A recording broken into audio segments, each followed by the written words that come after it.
Double Dragon 3. And boy, we gotta talk about this. It's based off of the arcade game, which is the Genesis game that me and Halo 3 Amateur went through. So, it's pretty much the same game as that, except for one major thing. One, they don't give you nearly as many coins as they did in the other one, and that don't mean lives, like it did the other one. The game gives you a few lives, I think about 7 or 8 of them. It's not enough. I'll get into why. First I guess I guess for people who haven't played the third game, the storyline of that game is you're after the Rosetta Stone in order to, because of powers and stuff, and you want to make sure it doesn't get into the wrong hands. And so, you basically get a thing from a fortune teller that says, go after the Rosetta Stones, and you're like, okay. And then you go after the Rosetta Stones, and you start out in the street, and stuff like that, and your goal is just to go to where you collect the Rosetta Stones and go to Egypt. As far as the actual pros, the music's okay. The controls don't feel delayed.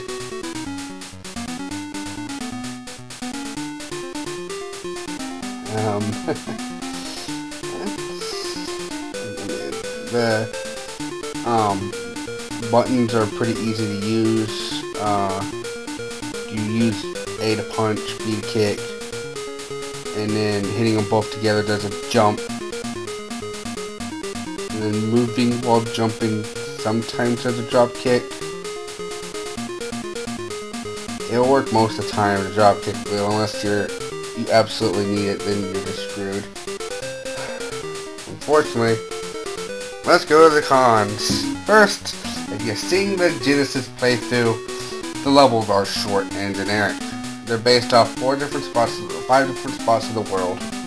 That part don't bother me. It's the part of, they're just short, they just last about maybe 5 seconds. And there's nothing really special about them other than the location. Fighting in Italy is kind of cool because of the enemies with the bows, but it's pretty much just nothing all that memorable. The next one, the next con is horrible. I mean horrible game feel. The first couple enemies run on top of you, and before you're able to even attack the enemy, they will just wail on you. You'll try to punch them. It won't do anything. They'll keep punching you. You'll try to kick them. You might knock them down once or twice. They'll come back and kick you. Knock you down.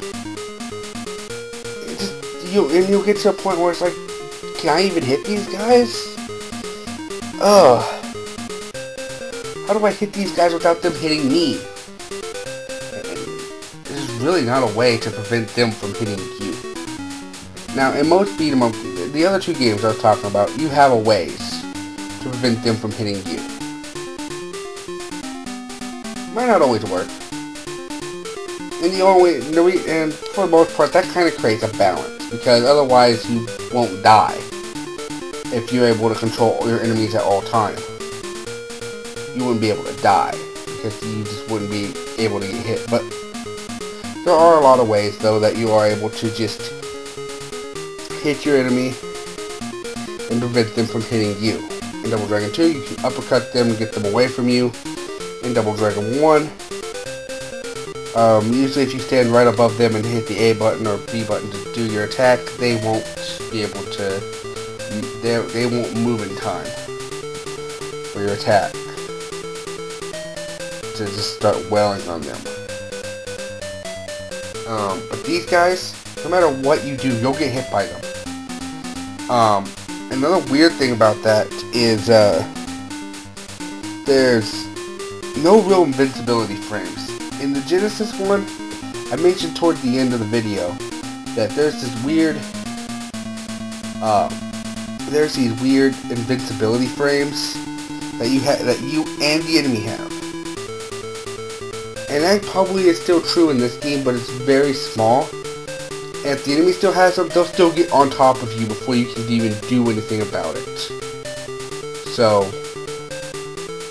there's just really no way. They'll start jumping up, kicking you and stuff like that. And a little weird decision of the game is, how I mentioned that, like, the moves in Double Dragon 1 and 2, the roundhouse kick does super massive damage in Double Dragon 1, the uppercut does super massive damage in Double Dragon 2. In this game, there's not really a move that does super massive damage to help prevent the enemies from getting on top of you. It's weird because the damage seems to be based off knockdowns. I mean, you kick them once, twice they knock down. You kick them once, and then you walk away from them and kick them again, they'll just fall down. Even if it's not the same combo. You'll just knock them down on the second kick. And if you like kick them and then punch them a couple times, they'll knock down instead of after 3 punches. So all the damage is done by how many times you knock them down. The only thing that knocks them down in one shot is a drop kick. But again, it's not always guaranteed. It's not like in Double Dragon 1 where you automatically jump up and are in the kick motion. You jump up, and sometimes you'll do the kick motion. After you jump up, sometimes you won't. I don't know what makes the difference. So the most powerful move you have in the game is a drop kick. And the most, and so basically it just feels like you'll get ambushed and just have no way of getting out. The only things you have to protect yourself are either a trick, power-up, which all power-up does is heal you, lives you can buy at the store, and stuff, and weapons. Weapons are probably your best bet.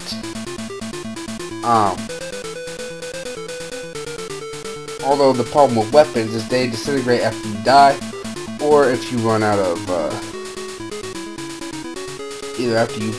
they either disappear after you die, or if you enter a new room, or complete a stage. Which is ridiculous, because you only get a very limited amount of coins to actually buy stuff.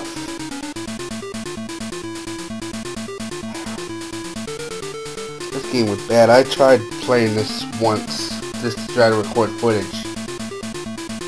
This version, it's just bad, because there's no way to prevent it from taking any damage. I ended up losing before the second boss. And then I tried again. Oh, I guess one extra little small pro is that when you have a weapon, it doesn't fall out of your hand when you get knocked down. That's cool. But on that same note, though,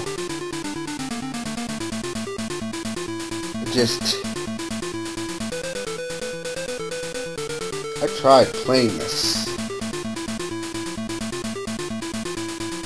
I could make it to the second boss and he defeated me so fast it wasn't even funny. I had to use, in order to get footage, the most of the footage you see here, I had to do another run where I just put in game genie codes in order to actually try to win. I was able to beat this game for the channel I was able to beat the Genesis version on the channel for that. So I'm not even going to say anything about this. This game is just too unbalanced. It almost doesn't feel like it's possible. I put infinite lives and infinite coins, so I was able to get all the power-ups and stuff that I could, and I was able to just not have to worry about dying. Although I did figure out some different things. I figured out some better tactics. The drop kick does knock them down in one shot, so pretty much if you use that on most enemies, you'll knock them down, although it's not 100% reliable. But either way, let's just get to the results. The final results for this game is 3 skulls out of 10. It's horrible. Again, skull standing for kicking boredom's ass. So, that's my review of these 3 games. Hope you enjoyed it. And, yeah. See you all on our final stop on the road to Neon. Double Dragon Neon. Coming tomorrow. See y'all.